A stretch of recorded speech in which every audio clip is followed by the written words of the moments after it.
रत्न, एक बात। दूसरी चीज, बाबू जगजीवन राम दलित होने के कारण वो प्रधानमंत्री नहीं बनने दिया कांग्रेस ने। के कामराज के साथ क्या किया, क्योंकि दलित थे, इसी उन्होंने यही किया। तो दलितों का तिरस्कार, राजनीतिक रूप से उनका तिरस्कार कांग्रेस हमेशा करती आई थी और करती आ रही। एक चीज ये है।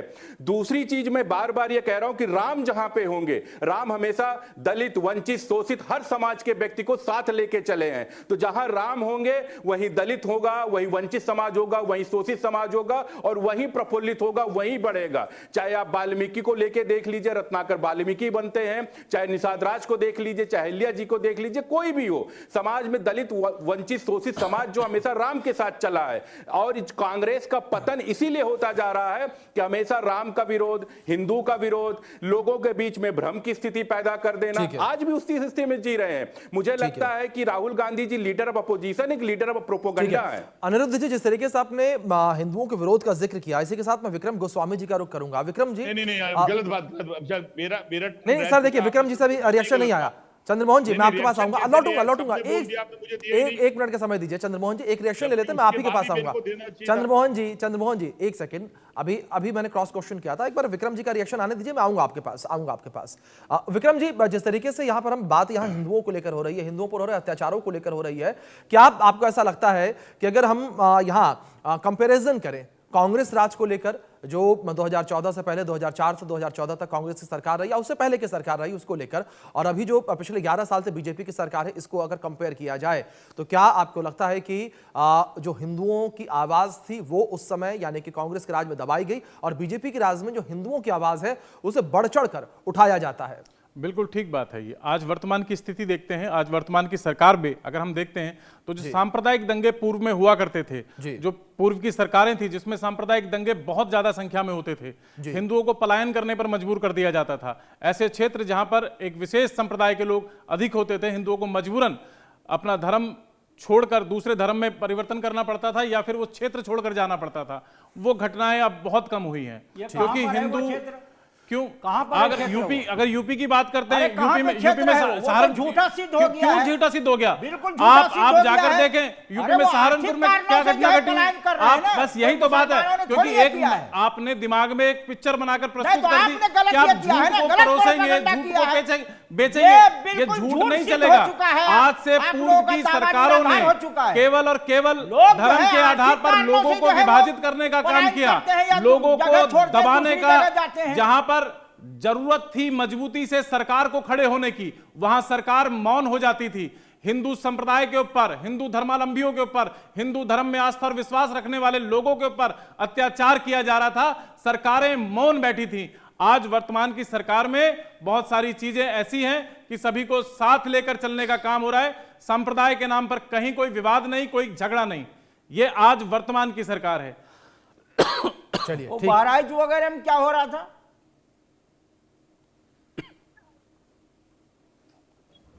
ठीक है विक्रम जी, जिक्र किया जिस तरीके से, यहां पर चंद्रमोहन जी का आरोप करूंगा। चंद्रमोहन जी, आप भी लंबे समय से कुछ कहने का प्रयास कर रहे थे, सर प्लीज अपनी बात कंप्लीट करें।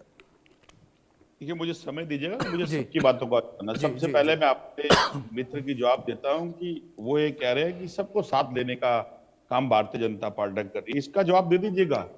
जी, पता चलेगा समय की नहीं होगा, नहीं है, ये काम नहीं, सुनो, कोई गलत तो कहा नहीं।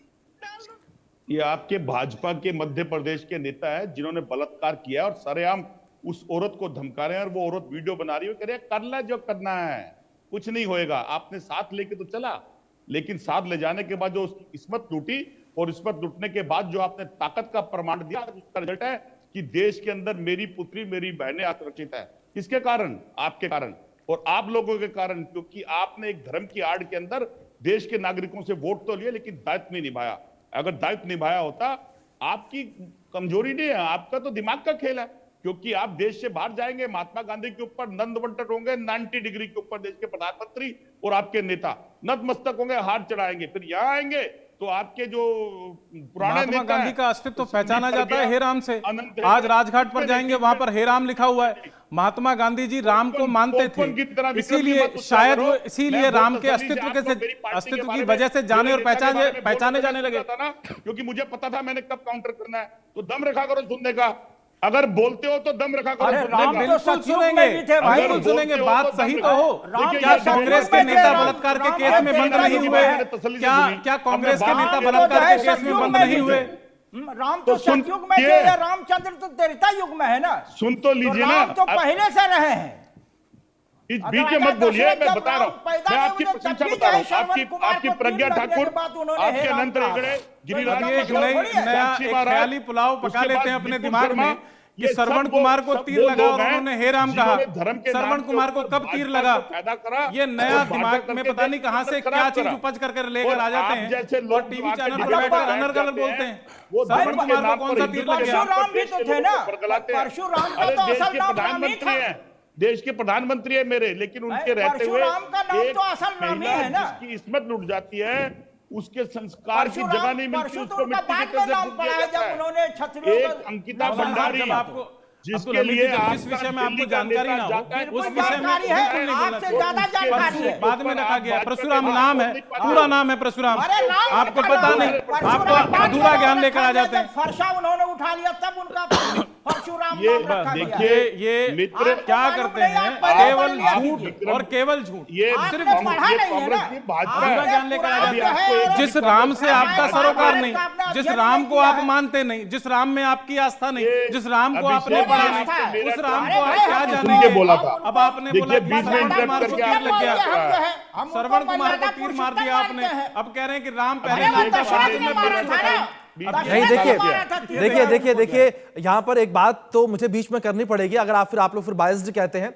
अब्दुल हमीद जी बिल्कुल ठीक कह रहे हैं। जिस तरीके से श्रवण कुमार जी को लेकर बात करें, वो अपने माता पिता को लेकर जिस तरीके से जा रहे थे, राजा दशरथ भी उस वक्त उसी जंगल में मौजूद थे। उन्हें लगा कि कोई हिरण चहलकदमी कर रहा है, शिकार पर निकले थे वो। उन्होंने दशरथ थे वो, राजा दशरथ थे। राजा सुनिए ये 10 सेकंड मैं लूंगा, 1 सेकंड 10 सेकंड मैं लूंगा। ये कथा मैं बता दूं, राजा दशरथ को लगा कि हिरण है, उन्होंने बाण चलाया, बाण जाकर जो है श्रवण जी को लगा, उनकी मृत्यु हो गई। और उसी वक्त उनके जो अंधे माता पिता थे, उन्होंने श्राप दिया राजा दशरथ को कि जाओ, जिस तरीके से हम अपने पुत्र के वियोग में आप जिएंगे, ठीक उसी तरीके से तुम्हारा पुत्र होगा, उसके वियोग में तुम रहोगे। फिर ये पूरी रामायण की कहानी बन के आती है, जिस तरीके से राजा दशरथ भगवान राम का वियोग करते करते हे राम कहते कहते वो परलोक सुधार जाते हैं। ये कहानी थी। खैर, इसी के साथ कुछ बाइटें और हैं, यहां पर कुछ और बयान निकलकर सामने आए कांग्रेस नेताओं के। सचिन पायलट क्या कुछ कह रहे हैं, सुनिए एक बार। स्थापना दिवस हमारी पार्टी का है और दुनिया में मुझे लगता है सबसे पुरानी और सबसे व्यवस्थित हमारी पार्टी है। स्थापना दिवस पर हम दोबारा संकल्प लेंगे पूरे देश में कि कांग्रेस के जो मूल सिद्धांत और विचार थे उसको और हम लोग कैसे व्यापक बना सकते हैं। मैं मानता हूं कि आज हम लोगों को प्रण लेना है और देश में तमाम चुनौतियां हैं। आप जानते हैं जो नरेगा को उन्होंने खत्म करने की एक साजिश रची है, उसके खिलाफ पूरी कांग्रेस पार्टी आज से ही हम लोग अपना अभियान पूरे देश भर में चलाएंगे और बाकी जो चुनौतियां हैं उनको हम सामना करेंगे और कोर्ट्स में जो केस हैं उस पर मजबूती से अपना पक्ष रखेंगे। बिल्कुल नहीं, कांग्रेस पार्टी पूरी एकजुट है और आज देश को जरूरत है एक मजबूत विपक्ष की, कांग्रेस की, इंडिया अलायंस की। हम लोग मिलकर काम करें। हमारा उद्देश्य यही है कि संगठन को मजबूत करें और उसके माध्यम से जो चुनाव आने वाले हैं, अगले राज्यों में आने वाले हैं, लोकसभा चुनाव आएंगे, उसके लिए हम पूरी तरह तैयार हैं। और कांग्रेस में किसी को कोई मतभेद नहीं है, लेकिन ये है हमारी पार्टी में अपने विचार रखने की हमको छूट है। जैसे दिग्विजय सिंह का बयान था कि पार्टी के और फिर उस पर लगातार बहुत सारी प्रतिक्रियाएं आई। बीजेपी कह रही है कि कैसे वो आरएसएस का वो बड़ाई कर रहे हैं। नहीं, ऐसे नहीं किया उन्होंने, वो गलत ले लिया गया। और ये राहुल जी पहले दिन से बोल रहे हैं कि हमें बूथ लेवल पे संगठन करना है, हमें हर जगह पे संगठन स्ट्रांग करना है। राहुल जी बोलते तो आप नहीं लेते, दिग्विजय सिंह जी बोलते तो आप मुझे पूछ रहे हैं।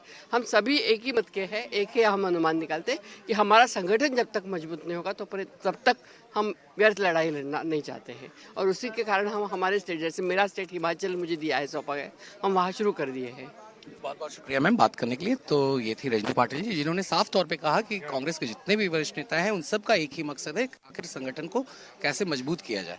विजय राजू शर्मा के साथ आनंद सिंह, ITV नेटवर्क, दिल्ली।